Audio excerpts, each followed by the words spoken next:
ಇಲ್ಲ ನೋಡಿ.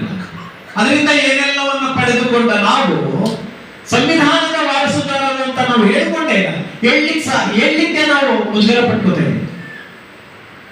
ಅದಕ್ಕೆ ಸಾಕ್ಷಿನೇ ಜಂತರ್ ಮಂತರಲ್ಲಿ ಹಗಲೊತ್ತೆಲ್ಲ ಸಂವಿಧಾನ ಸುಟ್ಟರು ನಾವು ವಾರಸುದಾರರ ಅಂತ ನಾವು ಮಾತಾಡ್ತೇವೆ.